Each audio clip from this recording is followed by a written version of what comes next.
Como rebalancear a carteira de investimentos? Esse é o tema do nosso bate-papo de hoje. Eu sou Danilo Gatto e aqui no Finanças em Desenho eu ensino a investir por conta própria sem depender de terceiros. Se vocês estiverem vendo esse vídeo no YouTube, por favor me sigam no Instagram, porque é lá que eu gravo essas lives todo santo dia, não importa o horário. O tema hoje é sobre rebalanceamento de carteira. Eu falo umas coisas legais aqui que normalmente a gente não para muito para pensar, tá certo? Então, primeira coisa que eu acho que é legal a gente falar quando a gente está pensando em rebalanceamento de carteira é que ele sempre vai depender da sua estratégia, tá? Cada pessoa investe com uma estratégia diferente. Por exemplo, se você vai investir em renda fixa, tem gente que tem uma estratégia, em renda variável, com ações, tem gente que faz value investing, tem gente que faz carteira de dividendos, tem gente que faz, sei lá, buy and hold normal. Enfim, então vai sempre depender da sua estratégia. Mas até para não dizer assim, era isso, acabou a live por aqui, eu vou pegar uma estratégia de exemplo que eu acho que é a que mais vai funcionar para a gigantesca maioria das pessoas, tá? Que é uma estratégia pensando em percentuais fixos de carteira.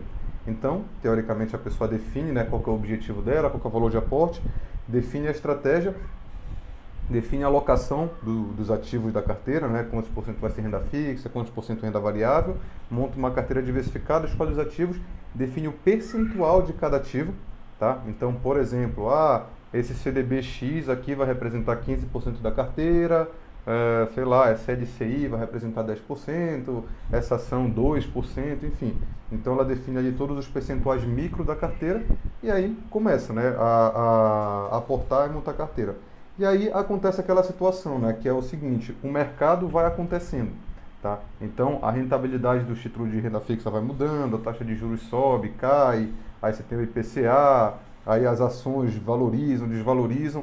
Então a gente começa a ter que ir fazendo esse tipo de ajuste, né? A gente começa a ter que ir rebalanceando a carteira, tá certo? Então, como é que a gente faz esse rebalanceamento? Eu acho importante vocês perceberem que esse rebalanceamento, ele normalmente é feito em fases, tá? Porque em diferentes fases do nosso acúmulo financeiro, você vai ter impactos diferentes, tá? Vou explicar um pouco melhor.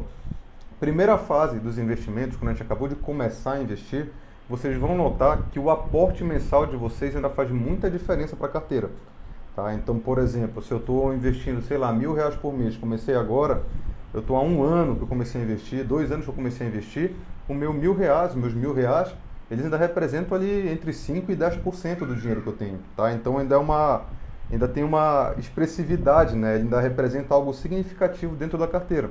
Então, quando a gente está bem no início dos investimentos, a gente procura rebalancear apenas com nossos aportes novos, tá? Então, por exemplo, se você definiu ali que a tua carteira ia ser 30% renda variável, 70% renda fixa, aí aconteceu ali o mercado, a bolsa subiu muito, é quando você foi no outro mês aportar, desequilibrou, a renda variável estava 40%, a renda fixa 60%, né? Teve um desequilíbrio ali de 10%, você vai basicamente pegar o seu aporte e comprar a renda fixa.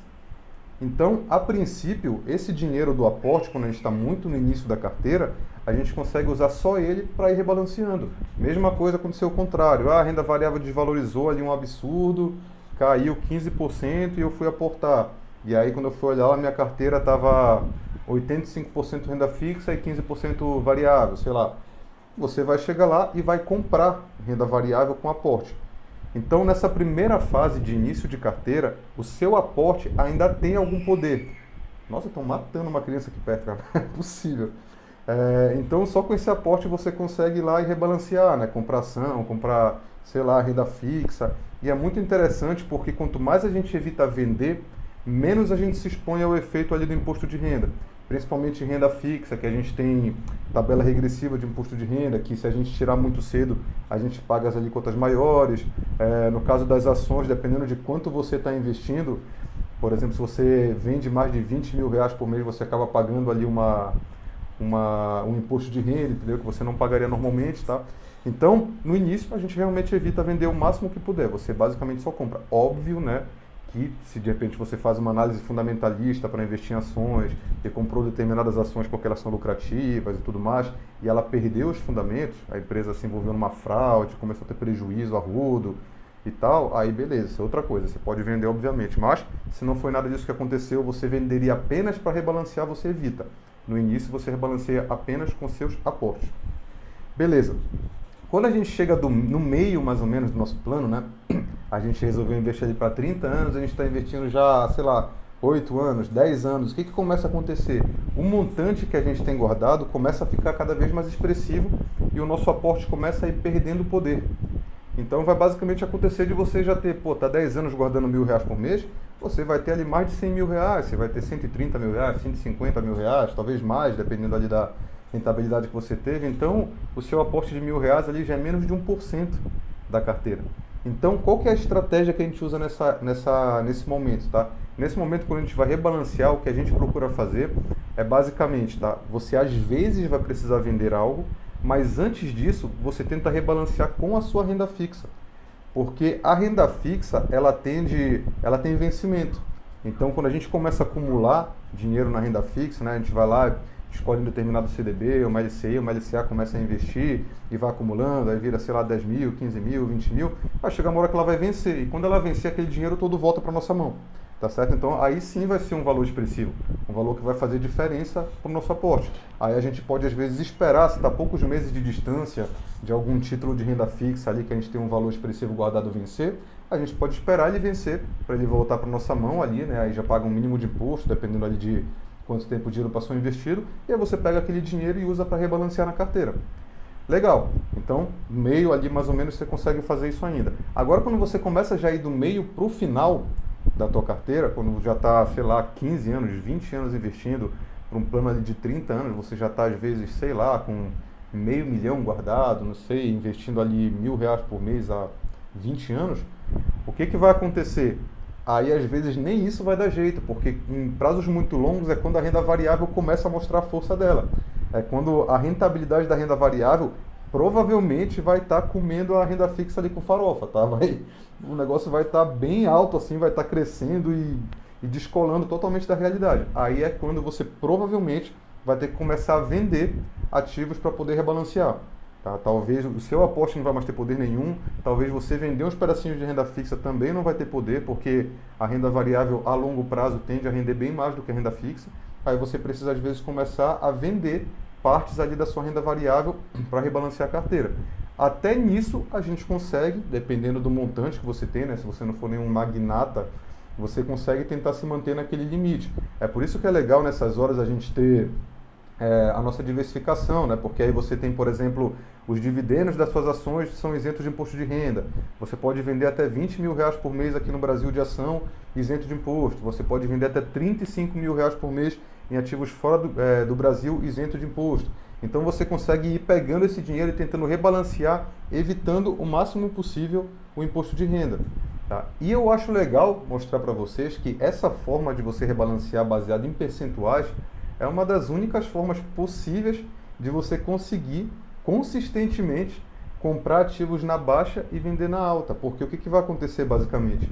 Se eu definir ali na minha carteira, na parte de ações, que cada ação tem 3% da carteira, tá? Essa é a meta fixa. Chega um determinado mês, uma ação valorizou pra caramba, agora ela está valendo 8%, né? Ela subiu pra caramba ali em 1, 2 anos, sei lá, eu evitei vender ela, agora ela está em 8% da carteira. Você vai acabar vendendo ela quando ela está nesse momento no topo. Ou seja, você acabou de vender na alta.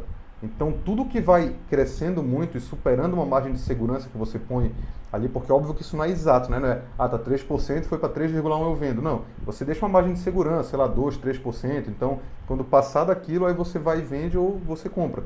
E a mesma coisa ao contrário. Se você tinha aquela ação que era para ser 3% da carteira, ela continua sendo uma empresa boa, mas por algum motivo o mercado não está reconhecendo isso, e aquele valor dela está caindo, de repente está agora representando 1% da sua carteira, o que você vai fazer? Você vai ter que comprar essa ação que está desvalorizada para que ela volte a representar 3% da carteira.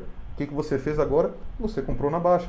Então, quando você segue uma estratégia de percentuais fixos, seja eles quais forem, dependendo aí você vai montar de acordo com a sua estratégia, a tendência é que você consistentemente vai estar sempre comprando na baixa e vendendo na alta. O problema é que é muito difícil seguir isso na prática, né? Por causa do que eu já falei para vocês, que é o FOMO, que é o Fear of Missing Out, né? Que é o medo de perder oportunidades, porque é quando você está vendo uma ação subindo, as pessoas não querem parar de comprar e vender, na verdade elas querem comprar mais, porque elas acham que vai subir mais, e você começa a fugir da estratégia, tá? Ó, eu vi que a Dayana perguntou aqui, a renda variável são as ações? sim, ações estão inclusas na renda variável, tá? A renda variável são todos os investimentos onde não existe uma regra fixa para rentabilidade, tá certo? Então você teria ações, fundos imobiliários, ETFs, fundo de investimentos em geral, previdência privada, então tudo isso de certa forma pode ser incluído na categoria de renda variável. Obviamente, quando a gente vai para um rigor um pouco mais específico, né, aí muitas vezes você separa os fundos como veículos de investimento, né, não estão necessariamente nessas categorias, mas eu acho que dá para a gente simplificar e colocar aqui como se fosse só renda fixa e renda variável, tá? Então, nesse caso, renda variável é tudo isso que eu falei para vocês.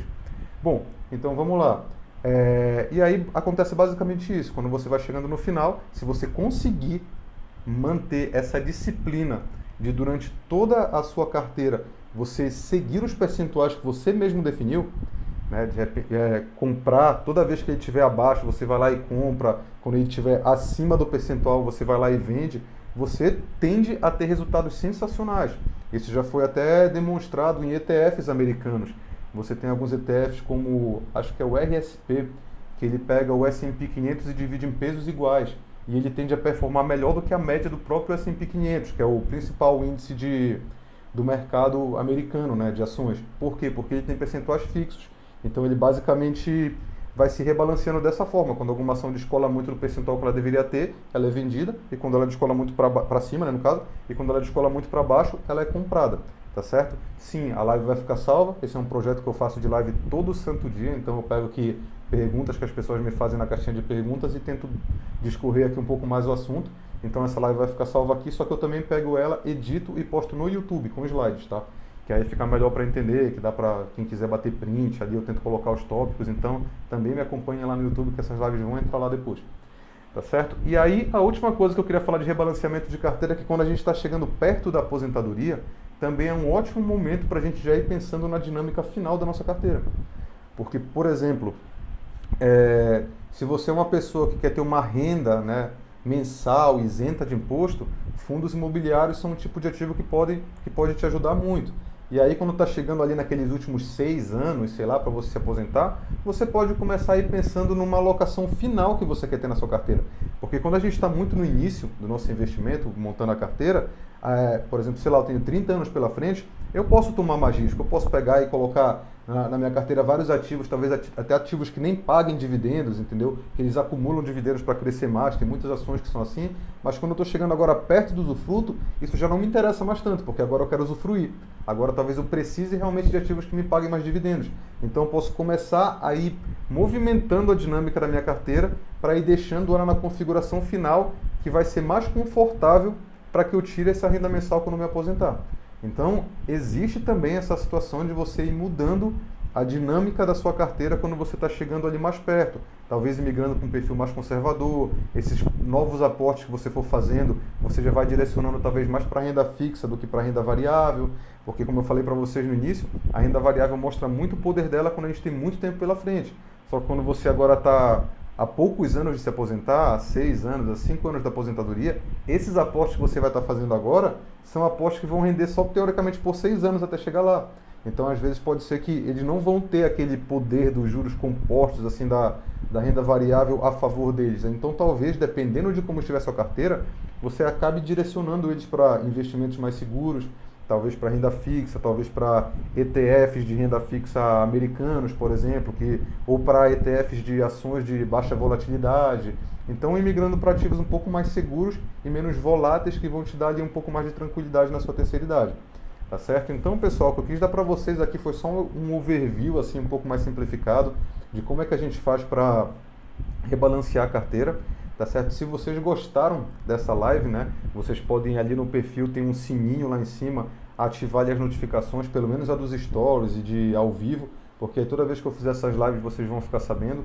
Não é sempre que eu faço nesse horário de 11 da noite, é mais quando eu tenho um dia muito corrido, e como eu coloquei como meta fazer todo dia, então eu vou fazer, nem que seja 1 da manhã eu vou estar fazendo aqui a live, mas eu tento fazer à tarde, tento fazer de manhã, só que também não tem um horário fixo, tá? Eu tento encaixar ali onde cabe no meu dia, então é uma forma aí de vocês receberem esse tipo de alerta e participarem aqui ao vivo, fazerem perguntas e tudo mais, mas fiquem tranquilos se não der participar, porque também fica salvo e também vai para o YouTube depois e vocês podem ver lá com calma.